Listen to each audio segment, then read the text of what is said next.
What is up, most distinguished patrons of this channel? Today on Questions from the Toolbox, we have an interesting question on a video a long time ago that I'm finally getting around to answering. And that has to do with heavy equipment, aka tracked tank welds from World War II and I guess more recently. And why do they look the way they do? Are they bad? And I'll rope in a bunch of stuff under this same premise because it's not just tanks that were welded this way, lots of things were. So let's start out by looking at a picture. So first up is a Soviet tank from the World War II era. Unfortunately, I don't know what tank this is, so I'm not going to include any information regarding that. But what we need to focus in on is the welds on this. And a lot of people on the welding forums and Facebook groups always make fun of the welds on these. And I think they don't understand two key factors. And one, yeah, they kind of look terrible. And yes, they are terrible. But there's a very good reason for that. Anytime a country's at war, they have to produce a lot of goods and materials and equipment. And when you do that, oftentimes, guess what? There's going to be a shortage of skilled labor. And when it comes to doing welds on big pieces of equipment like this, oftentimes the highest skilled welder would do the most critical welds, likely the first or second passes on something like this. And then the less skilled people would essentially take over and crank out the production. Much like building a big brick building, the most skilled masons are who set the corners of the building, and the less skilled apprentices are who do interior walls and fill in bricks from the corners, because if the corners are plumb true straight level, everything else is easy. That's what takes all the skill.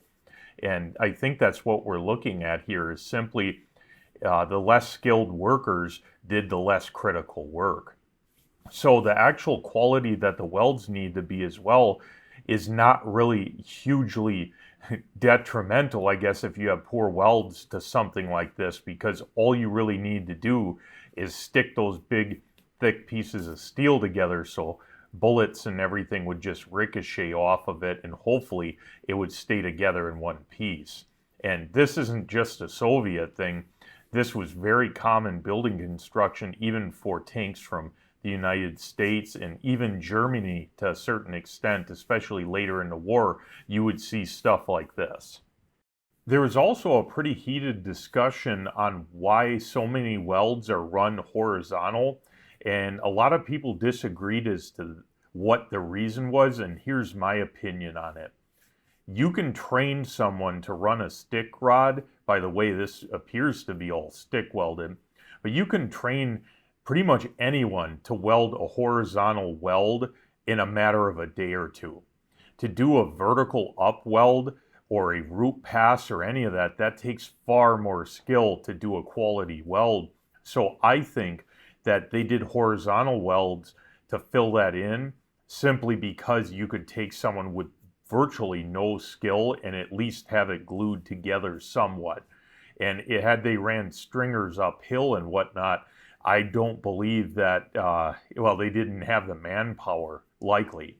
One of the things you guys got to remember is in wartime, time is of the essence. If you can get 200 tanks out instead of 180, but the weld quality suffers, odds are that would be better having more tanks than less, especially when the average life expectancy of the occupant or occupants driving the tank and the tank itself probably wasn't that good in the first place, so why invest all the time in it? And that's one of the weird things about war, and a lot of people in the United States simply don't understand or haven't been exposed to it because, well, it's sort of been somewhat peaceful for a long time now. Definitely no world wars going on that we've been involved in, but you lose track of like the economy of war and what's involved with it and how standards kind of can go out the window. And that's how you win wars. Like I said, the tanks that the United States produced are no different in that respect during those times, especially later in the war. So speaking of tanks, let's look at some more pictures. Keep in mind too, some of these pictures may actually depict repairs to them, because a lot of these tanks were in pieces, and in order to make a complete one, guess what? They had to weld them back together. But you look here, underfill, undercut, pretty rough looking welds. This appears to me like it was stick welded, and this all horizontal welds. Again, once you got enough weld on it to where you thought it was going to hold together, there was no sense in putting, 6 more passes on this to clean it up when it probably wasn't going to last more than a week anyways. So we see some really rough beads on this. Some of it may be repair work, some of it may be original. Hard to tell since I don't have pictures circa from the 40s and after to know for sure. But the welds did their job on this. I mean, this, regardless of whether or not it was in pieces when it was put back together, if it was put back together, most of the heavy equipment, no matter how poor the welds were, at least got through long enough to serve their purpose. Here's a hell of a way to make a hinge. Just torch cut some plates and then gob on some weld, massive undercut. By the way, a lot of the rods that they used to build this kind of stuff probably weren't 7018s. Judging by the weld appearance, to me, it almost looks like some of them were like a old version of a 6013 or maybe like a 6011. The way the rough finish is and how it didn't wet out really well kind of tells me that it's more or less like a 6010, 6011, or 6013 or something similar to those.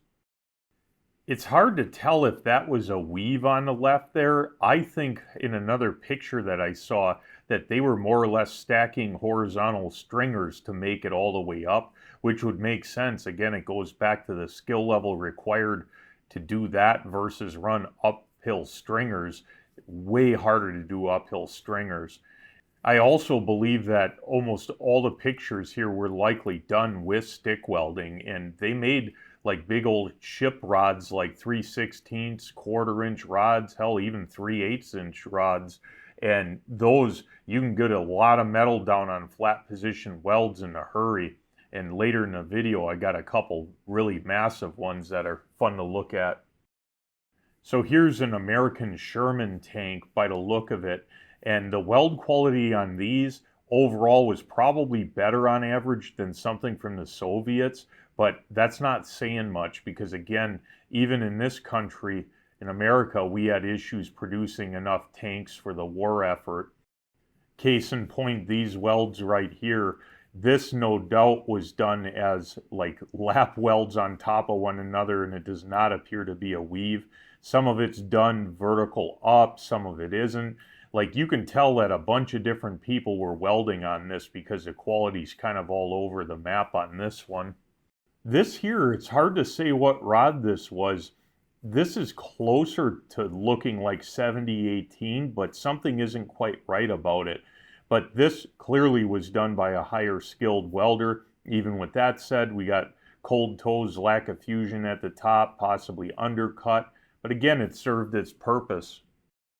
Here's a picture like I was talking about earlier. A lot of guys are arguing over what this was. They were saying it was submerged arc welding. I don't believe so because of the amount of starts and stops. I believe that this was probably a 1/4 to 3/8 rod that was run on this. So stick welding, pretty impressive for a single pass to be that wide, massive.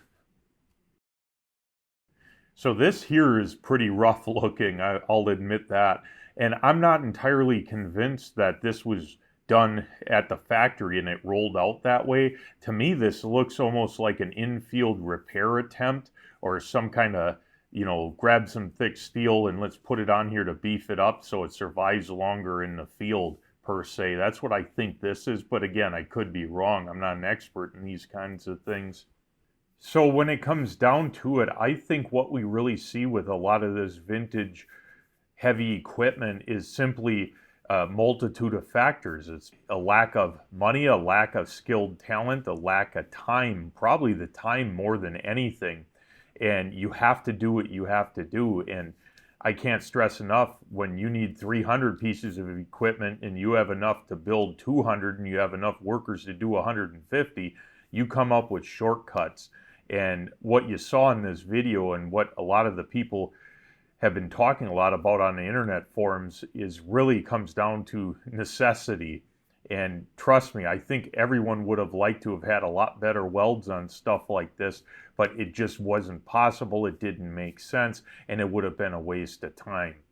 And should you take this as I don't care about my welds, I should do whatever and not grind a bad one out? No, because let's face it, take a little bit of pride in your work and it'll go a lot longer. But the stuff that we build at home probably needs to survive more than, I don't know, 15, 20 minutes on a battlefield per se. So all in the perspective, I guess. All right, let's move on. So I think most of you probably would have looked at it the same way I did and figured that it was done as means of necessity and skill level. And hey, all those welds did the job that they had to. You know, sometimes we get too caught up on perfect, pretty welds when the reality is that's far from what's needed to get the job done.